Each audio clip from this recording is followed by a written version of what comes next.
The train was late. Of course it was late. In this country trains are late the way mornings are cold, naturally, without apology, without explanation. The announcement board at Bhopal Junction showed one word next to the Lucknow Express.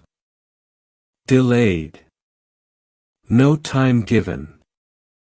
Just, delayed. As if the train itself had decided to think about whether it really wanted to come today. Vikram sat down on a bench on platform number 4. He put his bag between his feet. He looked at the board. He looked at his watch. He looked at the board again. The board had not changed. He sighed. Vikram was 38 years old. He was a manager at a pharmaceutical company in Bhopal. He had a good salary. A nice flat. A car he had bought last year, grey, practical, nothing exciting but reliable. He had a wife named Sunita who was a good woman and whom he had hurt badly 3 weeks ago during an argument that started about something small and became something very large very quickly. He was going to Lucknow. For work, he had told Sunita. This was true. But it was not the whole truth. The whole truth was that he also needed to be somewhere that was not their flat. Somewhere that did not have her quiet hurt face in every room. Somewhere he could breathe without feeling the weight of his own words pressing down on his chest. He had said things during that argument. Things he could not take back. He knew this. He sat on the bench on platform number 4 and he knew this and he did not know what to do with the knowing. The platform was busy the way Indian railway platforms are always busy. Chaotic and alive and full of every kind of person all at once. A family with 4 children and 3 bags and a tiffin carrier sat near the edge of the platform. The mother was feeding the youngest one. The father was on his phone. The 2 older children were running in small circles for reasons known only to them. A group of college students with large backpacks sat on the floor near the stairs laughing about something. The laugh of people who have no serious problems yet. Vikram looked at them for a moment and felt something, not jealousy exactly. Something gentler than that. Something like remembering. A chai walla moved through the crowd. Chai chai chai. The sound of every platform in every station in every corner of this country. Vikram bought a cup. Small. Clay.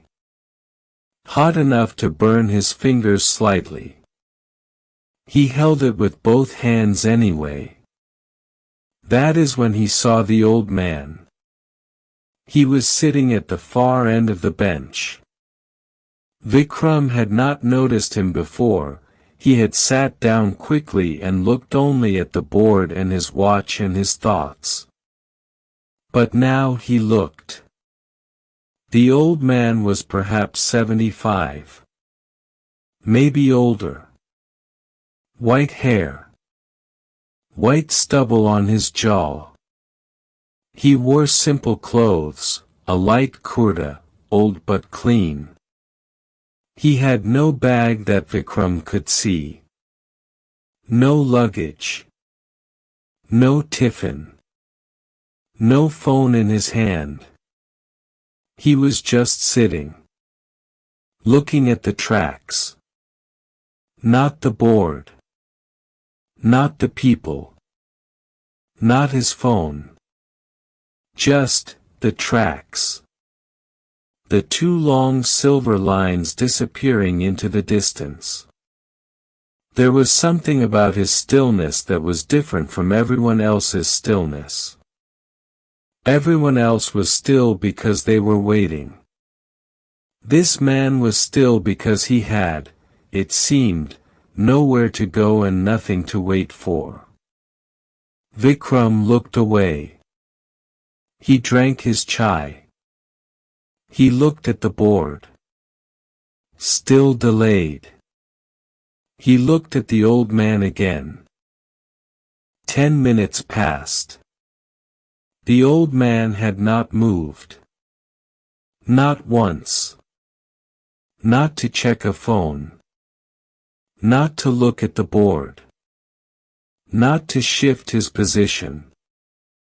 He sat exactly as he had been sitting, hands on his knees, eyes on the tracks, completely and utterly still.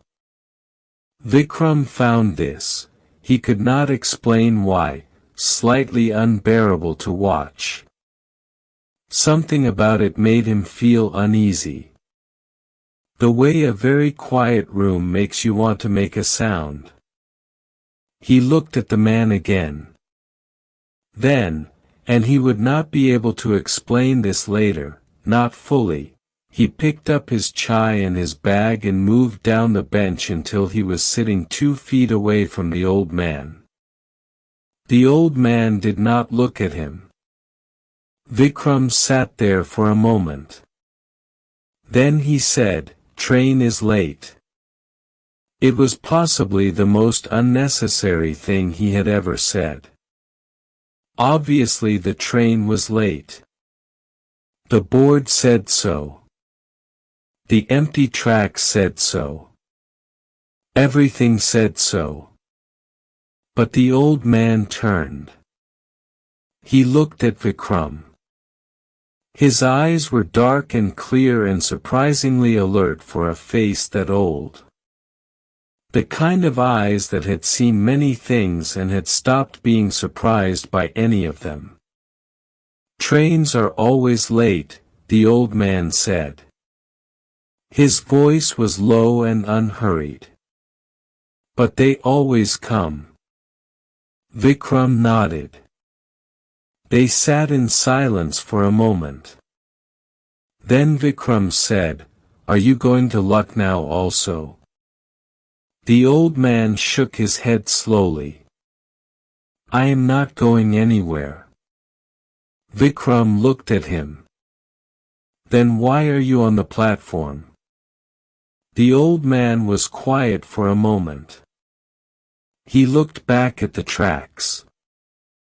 "I come here every day," he said simply. Vikram did not know what to say to this. Every day. This old man came to this platform every day. With no bag. No ticket. No train to catch. Why? Vikram said. He hoped it did not sound rude. It came out softer than he expected. The old man was quiet for a long moment. Then he said, "My wife and I used to travel a lot. When we were young. Before children. Before responsibilities. We used to just buy a ticket and go. Wherever the train was going. Sometimes we did not even know the destination when we got on." He paused. "She loved platforms," he said. "She used to say, a platform is the most honest place in the world. Because on a platform, everyone is either arriving or leaving. And in that moment, they are all completely real. No pretending. No performance. Just, arriving or leaving." Vikram looked around the platform. At the family. At the college students. At the chai wala. At the man on the phone. At the woman with 3 bags looking anxiously at the board. Arriving or leaving. All of them, real. Your wife, Vikram said. Where is she now? The old man looked at the tracks. She left, he said. 3 years ago. A pause. The last platform, he said quietly. And Vikram understood, she had not left on a train. They sat together in silence. Not uncomfortable silence. Something else. The kind of silence that has weight and warmth at the same time. The kind that forms between 2 people when something real has been said and both of them are holding it carefully. The platform moved around them. Loud and alive. Announcements. Children. Chai. The smell of samosas from somewhere. A dog sleeping near the pillar completely unbothered by everything. You come here every day, Vikram said. To feel close to her. The old man nodded. Once. Slowly. She is here more than anywhere else, he said. In my flat she is in every chair and every cup and every corner, and sometimes it is too much. But here, he looked around the platform, here she is just, present. Lightly. The way she always was. She never took up too much space. She was a light person. He smiled. Very slightly. To himself. I sit here and I watch the people arriving and leaving, and I think, she would have something to say about every single one of them. She noticed people. She always noticed people. He looked at Vikram. She would have noticed you, he said. She would have said, that man is carrying something heavy and it is not in his bag. Vikram felt something move in his chest. He looked at this old man, this stranger on a bench on platform number 4 who came here every day to sit near the memory of his wife, and he felt something crack open. Quietly. The way ice cracks in the first warmth of spring. Not breaking. Just opening. I said things to my wife, Vikram said. He had not planned to say this. It came out the way things come out on platforms, honestly, because you are between one place and another and the normal rules do not quite apply. During an argument. 3 weeks ago. Things I cannot take back. The old man listened. I have been carrying it, Vikram said. I did not know how to, he stopped.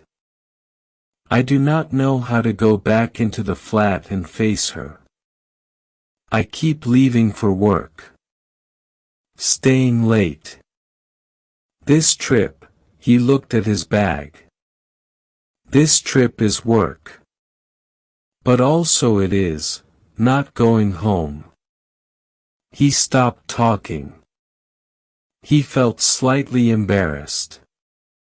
He had just told a stranger on a railway platform something he had not told anyone.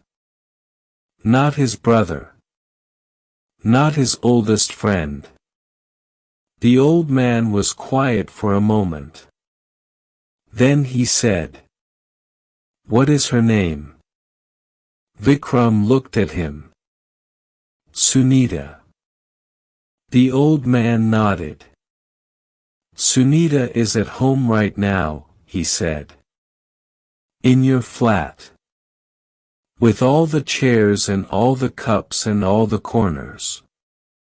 And she is carrying it too. He paused. The difference between you and me, he said, is that you still have the platform. You can still arrive. You can still choose to come back. He looked at the tracks. I would give everything, he said very quietly, to arrive home one more time. The announcement came. Lucknow Express. Platform number 4.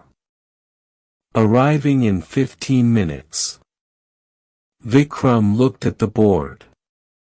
Then he looked at his phone. He opened his messages. Sunita's name at the top. The last message from her, 4 days ago. Just 3 words. Take care. Eat. 3 words that said everything she could not say. That said, I am still here. I am still yours. Even now. He typed something. Deleted it. Typed again. I am sorry. Not a sorry to end the conversation. A sorry to start a new one. I will come home after Lucknow and we will talk. Really talk. I miss you. He looked at it. He sent it. He put his phone in his pocket. The train arrived exactly as announced. Loud and large and real. The platform exploded into movement. People stood up. Bags lifted. Children called. The chai walla did his fastest business of the hour. Vikram stood up. He picked up his bag. He looked at the old man. The old man was still sitting. He would sit here until the platform emptied again. Until the train took all its people away and the noise died down and the platform became quiet and he could sit with his light wife who had noticed everyone and would have noticed Vikram immediately. Thank you, Vikram said. The old man looked up at him. Go home, he said. After Lucknow, go home. I will, Vikram said. He meant it. He found his seat. Window seat, he had specifically booked it because he liked watching the world move past. The train pulled out slowly. The platform slid away behind him. The people left behind became smaller. The chai walla. The family. The college students. The old man on the bench. Still sitting. Still looking at the tracks. Vikram watched him until the platform disappeared around the curve of the track. Then he looked at his phone. Sunita had replied. Just 1 word. Okay. But the way she had said okay, even in 1 word, even in text, he could hear her voice. The specific way she said okay when she meant more than okay. When she meant, I am here. I have been here. Come back. He put his phone down. He looked out the window at the world moving past. Fields. Trees. Small stations. Level crossings where people waited on motorcycles for the train to pass. Children waving at the window. He waved back, something he had not done in years. He thought about the old man. About a woman who noticed people. About a platform that was the most honest place in the world. About arriving and leaving. About the difference between the two. And about the gift, the quiet, enormous, taken for granted gift, of still having someone to arrive home to. He reached Lucknow. He did his work. 2 days. Meetings. Presentations. Hotel room with a window that looked at a busy road. On the second evening he called Sunita. Not a text. A call. She answered on the second ring. "Hi," she said. "Hi," he said. A pause. But not a bad pause. A real one. The kind between two people who have things to say and are deciding how to begin. "I booked my train for tomorrow morning," he said. "I will be home by evening." "Okay," she said. "That same okay." Sunita. He stopped. Started again. "I am sorry. For what I said. It was not true and I said it anyway and I have been carrying it and I think you have been carrying it and I do not want us to carry things. I want us to put them down." Silence on the line. Then she said, very quietly. "I have been waiting for you to call." "I know," he said. "I am sorry it took so long." "Come home," she said. "I am coming," he said. The next morning he was on platform number 6 at Lucknow Junction. His train to Bhopal was on time. He sat on a bench and waited. He watched the people. Arriving and leaving. Arriving and leaving. All of them real. He thought, she would have something to say about every single one of them. He smiled. He did not know the old man's wife. He had never met her. But somehow, sitting on this platform, watching these people, he could feel what she had meant. A platform is the most honest place in the world. Because here, everyone is exactly who they are. No performance. No pretending. Just a person and their bag and where they are going. And the choice, always the choice, to go home. He arrived in Bhopal at 7 in the evening. He took an auto to his building. He climbed the stairs. He stood outside his door. He put his key in the lock. He opened the door. Sunita was in the kitchen. He could hear her. The sound of something on the stove.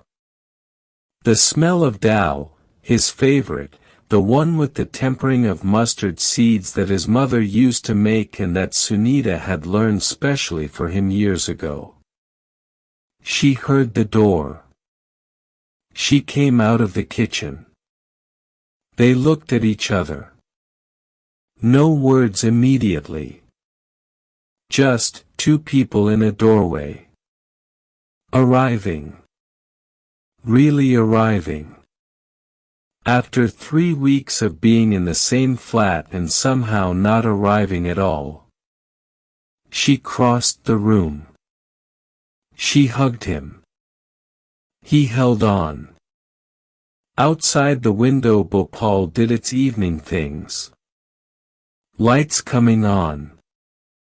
The sound of traffic softening. A bird somewhere making its last sound before dark. Inside, just this. Just two people holding on. Just the particular relief of coming home.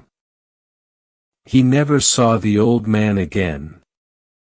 He went back to Bhopal Junction once, a month later, for another work trip. He looked at platform number 4. The bench was there. The old man was not. Maybe he had not come that day. Maybe he came at a different time. Maybe, and Vikram hoped this was not true but held the possibility gently, maybe he no longer needed to come. Maybe he had found another way to be near her. Vikram sat on the bench for 5 minutes before his train came. He looked at the tracks. The 2 long silver lines disappearing into the distance. He thought about arriving and leaving. He thought about the difference between carrying something and putting it down. He thought about a light woman who noticed people. He thought, she would have noticed me. He hoped, she would have approved of what he did next. He took out his phone. He called Sunita. She answered on the first ring this time. Your train is on time, she said. On time, he said. Good, she said. I made dal. I know, he said. I could smell it from the platform. She laughed. He could hear the smile in it. The real one. The one that had been missing for 3 weeks and was now, slowly, carefully, one small day at a time, coming back. Come home, she said. I am always coming home, he said. And he meant it. Every single time. He meant it.